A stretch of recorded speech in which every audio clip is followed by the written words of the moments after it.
수금이라고 하는 뜻을 가지고 있는데, 이렇게 보는 이유는 이 본래 이 게네사렛의 본래 지명을 구약 성경에 긴네렛 땅, 긴네렛이라고 그렇게 보고 있기 때문에 그래요. 근데 이 긴네렛이 뭐냐면 바로 이 우리가 지금 보고 있는 이 게네사렛 호수, 뒤에서 보겠습니다만은 갈릴리 호수인데요.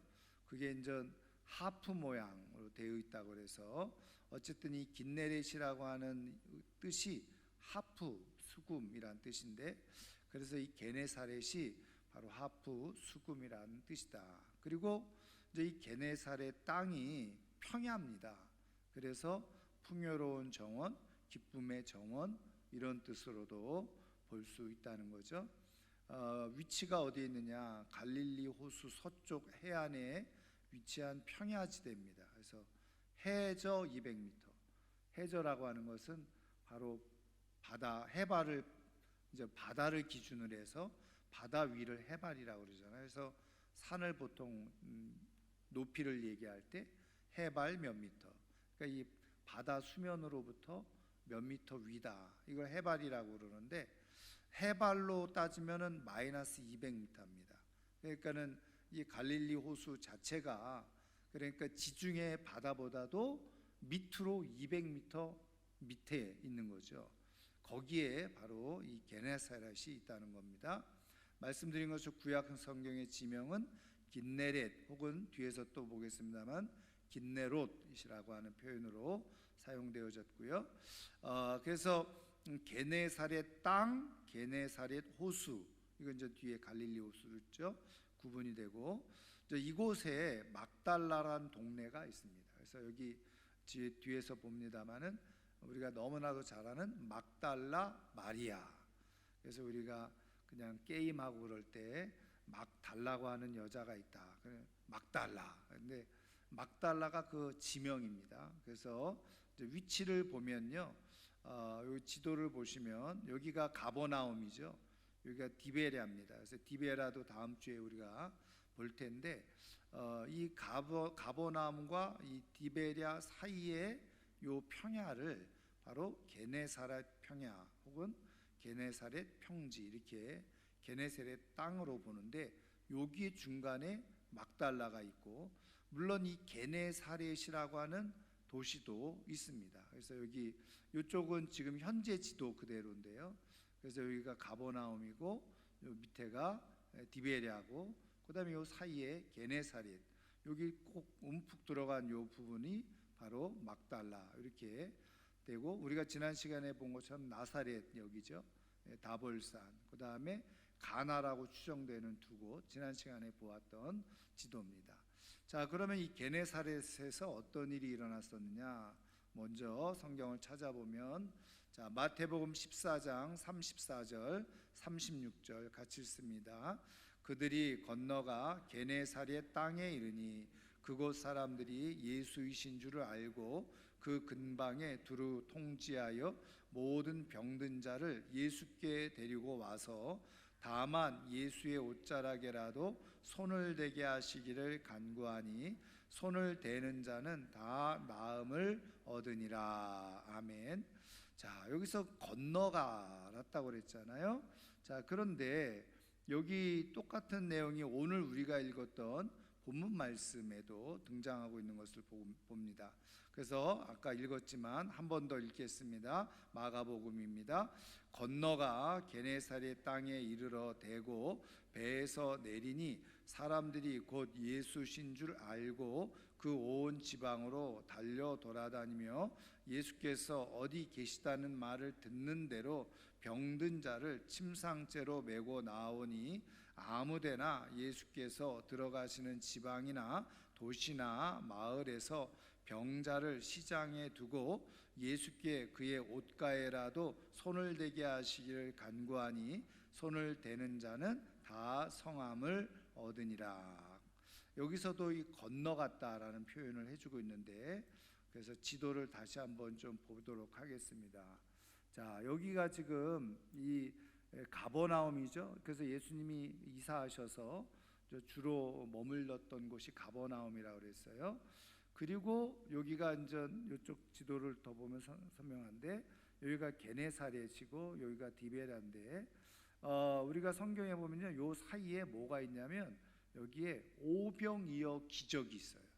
오병이어 기적 교회가 있는데 그것은 뭐냐면 여기 사이에 베세다라고 하는 들녘이 있습니다. 그러니까 예수님께서 여기에서 오병이어의 기적을 일으킨 거죠.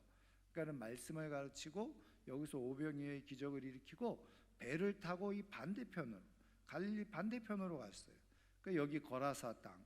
그래서 거라사에 귀신 들린 사람을 내쫓고 그리고 다시 배를 타고 이 게네사렛 땅으로 다시 건너왔다는 거예요. 그래서 예수님은 주로 여기서요 배 타고 왔다 갔다 하시면서 이렇게 성경에 이제 이 갈릴리 호수에서 배를 타고 가셨다. 여기에서 제자들은 풍랑을 만나고 이제 그러죠. 자, 그래서 여기서 우리가 읽은 성경 구절에서 계속해서 건너갔다 이런 내용이 있는데 바로 이 게네사렛 땅에서 예수님께서 많은 치유의 그 역사를 베푸신 땅이었다 하는 겁니다. 자, 그리고 이제 우리가 볼 말씀이 바로 누가복음 8장부터 나오는데요. 우리 한번 같이 읽겠습니다. 그 후에 예수께서 각 성과 마을에 두루 다니시며 하나님의 나라를 선포하시며 그 복음을 전하실새 12 제자가 함께하였고 또한 악귀를 쫓아내심과 병 고침을 받은 어떤 여자들 곧 7 귀신이 나간 자 막달라인이라 하는 마리아와 헤롯의 청지기 구사의 아내 요한나와 수산나와 다른 여러 여자가 함께하여 자기들의 소유로 그들을 섬기더라. 아멘. 그래서 여기 보면요, 이제 먼저는 예수님의 12 제자가 함께했다 그랬죠. 각 성과 각 마을에 두루 다니면서 12 제자가 함께했고 그리고 또 함께했던 여자들이 있었는데 어떻게 해요? 악귀를 쫓아내고 병 고침을 받은 여자들 곧 그러니까는 그 여자들이 어떤 여자들이었느냐? 바로 첫 번째로 등장하는 여자가 7 귀신이 나간 자 막달라인이라 하는 마리아. 그래서 여러분 성경에 이 마리아라고 하는 이름이 굉장히 여러 명 흔하게 등장하는 것을 보게 되죠. 그래서 대표적으로는 예수님의 어머니도 이름이 마리아였죠. 여러분 또 기억나는 사람 누가 있습니까? 그리고 또 누가 있어요? 여러분 나사로의 누이 마르다와 마리아가 또 있잖아요. 그런데 여러분 아시는 것처럼 예수님에게 향유를 깨트린 여인, 옥합을 깨트린 여인도 마리아였죠. 그래서 이 마리아가 이제 그 옥합을 깨트린 여인에 대해서 이야기할 때 이제 사실은 예전에는 여러분 옛날 목사님들은 이제 그 말씀을 많이 그렇게 해석을 했는데 7 귀신 나간 이 막달라 마리아다 이렇게 이제 예전에 해석을 했는데 사실은 그 근거는 전혀 없다는 거죠. 그래서 최근에는 이제 그렇게 해석을 하지 않고 있는 것을 우리가 보게 되어져요. 그러니까 어쨌든 지금 여러분들이 듣고 알고 있는 마리아만 해도 3사람인데 여러분 더 뒤로 가면요 또 다른 그런 그 마리아라는 이름도 등장하고 있는 것을 보게 되어지는데 어쨌든 지금 예수님과 함께 이 하나님 나라를 선포하고 복음을 전하는 이 사역을 하기 위한 그런 제자들을 설명하면서 함께했던 여인들에 대해서 이야기할 때 첫 번째 여인으로 바로 7 귀신 나간 막달라인 마리아, 막달라 마리아를 첫 번째로 언급하고 있다는 거죠. 근데 여러분 이 막달라 마리아가요 사실은 뒤로 가면은 굉장히 또 중요한 위치를 갖고 있는 것을 보게 되어지는데 그래서 이제 카톨릭 교회에서는요 성녀로 추앙받는 사람 그리고 예수님의 공식적인 12 제자가 있었지만 여성들 가운데는 이 막달라 마리아를 여성 제자로까지 그렇게 카톨릭에서는 높이 추앙하는 존재가 바로 이 막달라 마리아였다는 거죠. 자, 그래서 지도를 조금 보시면 말씀드린 것처럼 여기가 가버나움이고 여기가 디베랴고 요 사이가 중요한 평야라고 그랬죠. 여기가 게네사렛이고 여기가 바로 쏙 들어간 곳, 여기가 바로 막달라라고 하는 그런 작은 아주 마을입니다. 작은 마을. 그래서 이 막달라가 사실은 누구 때문에 유명해집니까? 마리아 때문에 유명해지는 거죠. 그래서 여러분, 우리나라에서도 사실은 완전 산골 골짜기인데 평상시에는 사람들 별로 가보지도 않고 찾아보지도 않을 곳이지만 거기에서 유명한 사람이 나오면 어떻게 해요? 그 동네가, 촌동네가 막 유명해지고 사람들이 발걸음을 하게 되어지고 또 그 사람의 역량에 따라서 거기가 막 개발되기도 하고 그러지 않습니까? 그런 의미에서 이 막달라도 아마 그런 곳이었지 않을까, 이렇게 우리가 물론 전 성경적인 역사 속에서 그렇게 이해해 볼 수가 있겠죠. 자, 그래서 이 막달라 마리아가 어떤 여인이었느냐? 자, 요한복음 19장 25절 같이 읽습니다. 예수의 십자가 곁에는 그 어머니와 이모와 글로바의 아내 마리아와 막달라 마리아가 섰는지라 그랬죠. 자, 그래서 여기서도 예수님께서 십자가에 죽으시는 과정 속에서 십자가 곁에 어머니가 누구였어요? 마리아였잖아요. 근데 여기 보면 글로바의 아내 마리아가 또 있어요. 그렇죠? 그 다음에 막달라 마리아가 섰는지라. 그러니까 예수님께서 십자가에 죽으시는 그 과정 속에서, 상황 속에서 끝까지 예수님의 십자가의 곁을 지켰던 대표적인 여인이 바로 이 막달라 마리아.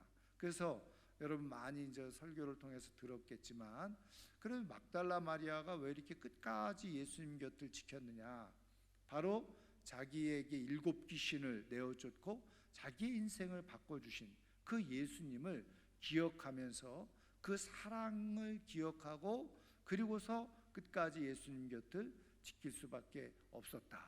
결국은 은혜를 경험한 사람이 끝까지 주님 곁에 머문다는 거죠.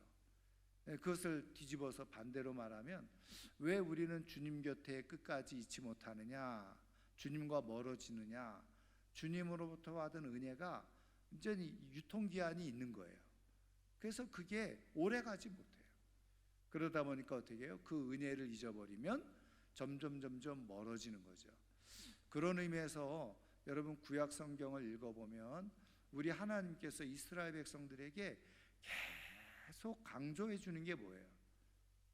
하나님께서 이스라엘 백성들에게 베풀어 주었던 은혜를 기억하라.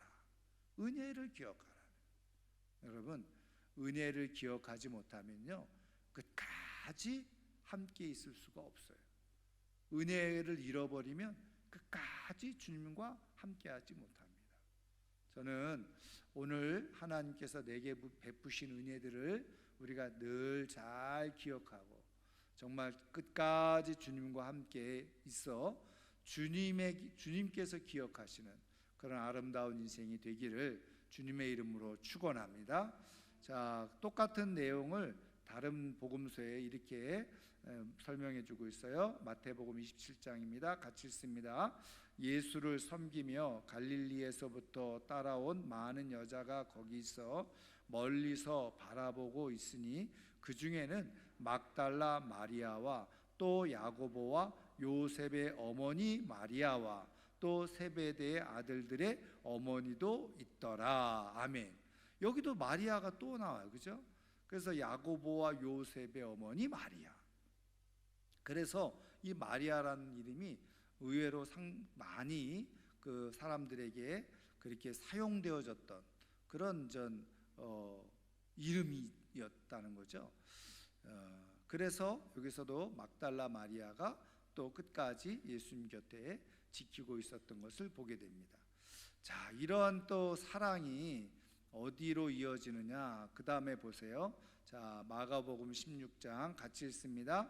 안식일이 지남에 막달라 마리아와 야고보의 어머니 마리아와 또 살로메가 가서 예수께 바르기 위하여 향품을 사다 두었다가 안식 후 첫날 매우 일찍이 해 돋을 때에 그 무덤으로 가며 그랬어요. 그래서 예수님이 이제 십자가에서 죽으시고 그리고 무덤에 장사를 지냈잖아요. 그리고 안식 후 첫날, 그러니까 3일이 지났다는 거예요. 왜냐하면 이제 예수님께서 금요일 날 처형당하시고 무덤에 묻히셨잖아요. 그리고 토요일이 안식일이었고, 그리고 그 안식 후 첫날이니까 우리식으로 표현하면 주일날 새벽인 거죠. 그래서 우리가 부활의 시간을 언제 지킵니까? 부활절 원래 새벽에 드리잖아요. 그래서 우리는 저 영도기독교연합회에서 부활절 연합 새벽 예배를 같이 드리는 거잖아요. 그래서 사실은 여러분 예전부터 신앙생활 해오셨던 분들은 아시지만 옛날에는요 교회가 부활절 예배를 언제 드렸느냐? 새벽에 드렸어요. 그 옛날부터 신앙생활 하시는 분들은 아마 기억하셨을 거예요. 그래가지고 새벽에 그것도 옷을 다 하얀 옷 입고 그죠? 부활을 상징하는 하얀 옷, 다 하얀 한복 입고 말이죠. 그리고 다 새벽에 교회로 와서 새벽 부활 예배를 드렸다고요. 그런 전통이 있어요. 왜냐하면 이 막달라 마리아가 새벽에 그렇게 이제 막 해가 동틀 즈음에 예수님을 생각하고 무덤으로 달려갔는데 거기서 이제 부활하신 예수님을 만나게 된 거죠. 자, 그래서 여기에서 이제 학자들이요 뭘 보고 있느냐? 여러분 성경에 이제 많은 기록들을 보면 특별히 이제 뭐 구약 성경도 신약 성경도 마찬가지지만 유대인들이 가지고 있는 관점 속에서 이제 사람의 이름을 이제 기술할 때 중요한 사람을 앞에 쓴다는 거죠. 여러분 그래서 우리나라도 한동안은 예전에는 이름을 막 썼잖아요. 그런데 그 이름 쓰는 거에 대해서 아주 민감한 거예요. 왜? 그게 마치 무슨 서열이나 순서라고 생각하는 경우가 많았기 때문에. 근데 그것 때문에 누구보다 왜 내 이름이 뒤에 있냐 앞에 있냐 막 이런 거 가지고 옥신각신하고 싸우고 말이죠. 그런 일들이 정말 비일비재하게 있었거든요. 여러분 지금도요 사실은 이렇게 뭐 관용 뭐 이렇게 그 가잖아요. 그럼 의자의 위치도 그거 예전 그 의전이라고 그러죠. 의전에 따라서 서열에 따라서 그 위치도 굉장히 중요한 거예요. 그래가지고 예전에 영도기독교 연합회에서 이제 조찬 우리 기관장 초청 이제 예배를 1년에 한 번씩 1월 달에 드리잖아요. 그래가지고 이제 모시고 이렇게 예배를 드리는데 우리가 이제 주로 초청하는 분들이 당연히 구청을 중심으로 해서 국회의원, 그 다음에 영도경찰서장, 뭐 해양경찰서장, 뭐 이런 분들을 초청하는데 그 언젠가부터는 이제 영도경찰서장이 안 오는 거예요. 그래서 왜 안 오나 그랬더니 자기가 직급이 구청장보다 위래요. 근데 모이면 구청장만 막 인사시키고 띄워주고 뭐 경찰서장은 뭐 아무 뭐 아는 척도 안 하고 의자 배치도 따로 이렇게 구청장 중심으로 국회의원 놓고 구청장 놓고 자기들을 옆으로 놓는다고 기분 나쁘다고 안 온다고. 그게 서열을 중요하게 여기는. 제가 왜 이 말씀을 드리냐면 성경에서도 중요하다고 생각하는 사람들을 앞에 썼다는 거예요. 그러면 여기서도 안식일이 지남에 막달라 마리아와 야고보의 어머니 마리아와 살로메 순서가 있잖아요. 그만큼 막달라 마리아가 중요한데, 그래서 물론 그건 이제 위경이긴 합니다만은 마리아 복음서도 있어요. 그리고 또 우리가 예전에 영화로도 이제 만들어졌던 것 혹시 기억하세요? 다빈치 코드라고 하는 영화. 이게 우리나라에 이제 들어올 때 우리나라 교계에서 막 반대 운동, 그 상영 금지 운동을 펼쳤잖아요. 근데 이제 이 다빈치 코드라는 게 허구인데 성경을 인용하고 고전을 인용했다라고 막 광고를 했지만 사실은 그 성경이 위경이거든, 위경. 근데 여러분 우리가 가지고 있는 이 성경은 이걸 정경이라고 그래요. 캐논, 정경이고, 그 다음에 여러분 아시는 대로 가톨릭 교회에서 일부 사용하는 걸 외경, 여기에다 몇 걸 9권인가를 덧붙였어요. 그래서 그걸 외경이라고 그래요. 외경. 근데 이제 그 정경은 전통적으로 100% 하나님의 말씀으로 받아들이는 거고, 이제 우리 이제 기독교에서 볼 때 외경은, 그러니까 가톨릭에서는 외경도 자기네들을 경전으로 보지만 우리 기독교적인 전통으로 보면 이 외경은 학문적으로 혹은 배경이나 문화적으로는 이렇게 참고할 만한 자료지만 정경은 아니다, 이렇게 보는 거죠. 그런데 위경이 있어요. 위경. 그러니까 위경이라고 하는 것은 완전히 가짜 성경이라는 뜻이에요. 표현하자면 거짓 위자를 썼거든요. 그럼 그게 왜 가짜 성경이냐? 정경과 전혀 다른 이야기들이 쓰여져 있고, 특별히 이제 여러분 가짜들의 중요한 특징이 뭐예요? 진짜를 흉내내잖아요. 그래서 위경 가운데 뭐 베드로 복음서 이런 게 있어요. 우리 성경에는 베드로 복음서가 없잖아요.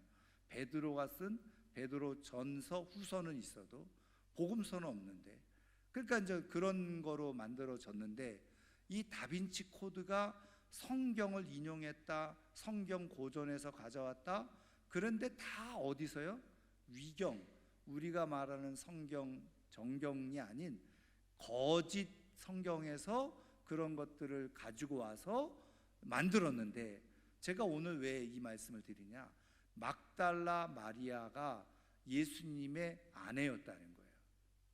그리고 예수님의 막달라 마리아를 통해서 자녀를 낳고 그렇게 살았다는 거예요. 살았다 죽었다는 거예요. 그게 다빈치 코드의 내용이에요. 그러니까 우리가 가지고 있는 성경과 전혀 다른 그런 내용을 가지고 영화를 만들었으니까, 여러분 영화나 음악이나 이런 것들이 사람들에게 끼치는 영향이 얼마나 큽니까? 여러분 영화를 엉뚱하게 상상력을 동원해서 가짜로 잘못 만들었잖아요. 사람들이 그걸 보고 마치 진짜인 줄 착각해가지고 문제를 일으키는 일들이 얼마나 많이 있습니까? 그러니까 여러분, 그래서 이 어쨌든 막달라 마리아, 이렇게 중요한 인물로 등장하지만 여러분 말씀드린 것처럼 그렇게 뭐 예수님과 그런 부적절한 관계가 아니었다는 것을 여러분들이 기억을 하시면 될 것 같고요. 누가 그런 얘기하면은 그 거짓말이라고 분명하게 단호하게 얘기를 하셔야 돼요. 자, 그 다음에 보겠습니다. 자, 요한복음 20장 1절 18절 같이 읽습니다. 안식 후 첫날 일찍이 아직 어두울 때에 막달라 마리아가 무덤에 와서 돌이 무덤에서 옮겨진 것을 보고, 막달라 마리아가 가서 제자들에게 내가 주를 보았다 하고, 또 주께서 자기에게 이렇게 말씀하셨다 이르니라. 아멘. 여러분 이 앞에 보시면요, 보세요. 지금 요한복음하고 지금 앞에서 보았던 내용 똑같죠. 그래서 여러분 보시면, 요 내용을 보시면 막달라 마리아가 나오잖아요. 그래서 복음서에는요 여러 명의 여인들이 함께 이제 무덤을 갔다라고 기록해 주고 있다는 거죠. 그런데 여러분 지금 요한복음은 어떻게 해요? 막달라 마리아만 간 것으로 기록을 해주고 있다는 거예요. 물론 뭐 이게 어느 게 뭐 진짜냐 뭐 이런 것보다도 성경을 통해서 하나님이 말씀하시려고 하는 건 뭐였다는 거예요? 막달라 마리아를 주목했다는 거죠. 그래서 이제 요 내용을 여러분 읽어보시면, 막달라 마리아가 혼자 와가지고 무덤에 돌이 열려져 있는 걸 보고 깜짝 놀라서 돌아가가지고 제자들에게 얘기를 했어요. 그랬더니 베드로와 요한이 제일 먼저 따라와가지고는 무덤 안에 들어와가지고는 보니까 그 예수님이 누우셨던 자리에 쓰셨던 뭐 세마포, 이 두루마기가 그대로 잘 개서 놓여져 있는 걸 보고 와 놀라면서 사실은 두 제자는 다시 돌아갔어요. 그리고 나서 이 막달라 마리아가 울고 있었다는 거죠. 그 무덤 앞에서. 그랬더니 동산지기가 와가지고 왜 울고 있냐. 근데 사실은 동산지기인 줄 알았더니 그게 바로 부활하신 예수님이었다는 거예요. 그래서 제일 부활하신 예수님을 가장 먼저 목격한 사람이 누구냐? 뭐 예수님의 1등 제자 베드로도 아니었고 사랑하시던 제자 요한도 아니었어요. 바로 막달라 마리아가 부활하신 예수님을 제일 먼저 만났다. 이걸 거꾸로 뒤집어서 얘기하면요, 예수님께서 제일 첫 번째로 만나주신, 부활하시고 만나주신 사람이 누구냐? 막달라 마리아였다는 거예요. 여러분, 그러니까 여러분, 왜 막달라 마리아가 예수님을 제일 처음 만났어요? 당연하죠. 제일 먼저 왔으니까. 제일 먼저 온 사람이 주님을 만나는 은혜가 있었다는 거예요. 그래서 다시 이제 정리해 보면, 여러분, 이 막달라 마리아가 여러분 예수님에게 7 귀신이 내어 쫓기는 치료를 받고, 그리고 병에서 노임을 받고 정말 새로운 삶을 살게 되어지는 은혜에 감사해서 예수님을 따라다니면서 수종을 다 들었고 자기 것을 다 주님 앞에 정말 헌신했고, 예수님이 마지막 십자가에서 죽으시는 과정 속에서도 끝까지 그 곁을 지켰고, 그리고서는 예수님이 그 무덤에 묻히셨을 때도 제일 먼저 그 향료를 가지고 찾아갔던 여인이 바로 그 마리아였다는 거죠.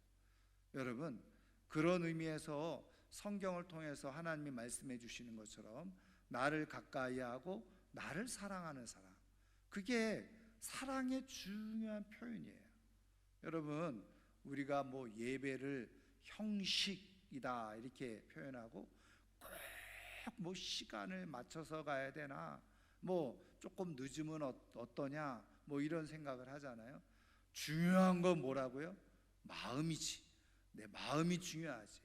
그런데 여러분, 이게 우리가 얼마나 성경을 말이죠, 내 편의대로 이렇게 왜곡시키고 있느냐. 내 편의대로 그거는 말하는 거예요. 근데 여러분, 우리가 실제로 진짜 한번 생각을 해보세요. 내가 마음이 많이 가면 거기에 어떻게 해요? 내 시간과 물질과 삶을 우선순위를 두는 건 지극히 당연하고 정상적이에요. 그런데 마음은 원이로되 뭐 육신이 약하다, 그거는 앞뒤가 맞지 않는 말이라. 그러니까 여러분, 막달라 마리아가 주님을 향한 사랑이 깊으니 먼저, 그리고 기꺼이 그냥 끝까지 주님 곁에 어떻게 해서든지 함께 하려고 하는 마음, 그 모습이 그대로 드러나는 거죠. 여러분, 그런 의미에서 이 막달라 마리아와 같은 그런 은혜를 통해서 진심으로 주님을 믿고 섬길 수 있는 하나님의 사람들 되기를 주님의 이름으로 축원합니다. 그랬을 때 어떻게 해요? 주님이 만나주시는 은혜가 있는 거예요. 여러분, 한번 나는 왜 주님이 안 만나주실까, 한번 순서를 한번 이렇게 생각해 보세요. 어떤 순서? 나는 정말 이 막달라 마리아처럼 제일 먼저 주님을 만나고자 하는 마음이 있는가? 아니면 또 하나 거꾸로, 나는 그러면 제일 끝까지 주님 곁에 있고자 하는 마음이 있는가? 그래서 예배는 10분 늦게 왔다가 어떻게 해요? 굳이 예배로 따지자면 10분 늦게 왔다가 축도하자마자 그냥 바람과 함께 사라져버려요. 어떤 사람은 예배 전 1시간 전에 와서 막 기도로 준비하고, 또 오늘 볼 말씀이 뭘까, 그리고 말씀도 보고 막 준비하다가 또 예배를 마쳤어요. 다른 사람들은 다 우르르 나가기 바쁜데 그 하나님께서 주신 은혜와 감격의 여운이 그대로 남아있어서 그냥 5분이고 10분이고 더 앉아있다가, 제가 오늘 어느 목사님을 만났는데 같이 식사하면서 방글라데시 그 선교사님으로 가신 4분을 어제 저녁에 만난 얘기를 쭉 하시면서 그 사모님, 방글라데시 그 선교사님 사모님이요, 얼마나 기도하는 게 행복하고 좋았는지 결혼하고 싶지 않았대요. 그 주님을 만나는 게 너무너무 행복했다는 거예요. 그런데 이제 뭐 옛날이니까 결혼 안 하면 또 안 된다고 하는, 참 결혼을 안 하고 싶다는 생각이 들 정도로 그렇게 주님과 함께하는 시간이 좋았대요. 근데 할 수 없이 이제 결혼을 해야 되니까 그러면 기도를 했대요. 그러면 내가 이렇게 주님과 늘 오래 시간을 보낼 수 있게 하는 남자를 만나게 해주세요. 그랬더니 선교사님을 붙여주셨다는 거예요. 그래서 결혼을 하게 됐다는 겁니다. 여러분, 우리가 하나님의 은혜를 알고 그래서 그 은혜의 여운을 가지고 우리의 삶을 살아갈 수 있다고 한다면요, 그 사람이 복된 사람이에요. 여러분, 그래서 말씀드린 것처럼 막달라 마리아라고 하는 여인이 귀신 들려서 어떻게 보면 가장 큰 저주 가운데 있었던 여인이었는데 주님을 통해서 그 귀신 내어 쫓김을 받고 그리고 사랑을 경험하고 은혜를 경험하고 그 다음부터는 어떻게 해요? 1등 신앙인이 된 거예요. 그랬더니 성경에 사실은 뭐 막달라 마리아가 어떤 여자인지는 하나도 설명해 주고 있지 않아요. 그 가정에 대해서, 가문에 대해서 설명해 주고 있지 않아요. 그러나 중요한 그런 역사적인 현장에 막달라 마리아의 이름이 정확하게 제일 분명하게 기록이 되어져 있다는 거예요. 저는 우리 사랑하는 성도님들의 이름이 하나님의 생명책에 맨 앞에 기록되어지는 그런 은혜와 축복이 있기를 주님의 이름으로 축원합니다. 주님을 사랑하는 만큼 주님을 가까이 하게 되고 주님의 자리에 머물게 되어지는, 그럴 때 어떻게 해요? 주님의 은혜를 경험하게 되는 거예요. 자, 그 다음에 우리 이제 마지막으로 이건 참고적으로 우리 보겠습니다. 게네사렛 호수인데요. 자, 우리 누가복음 5장 1절 같이 읽겠습니다.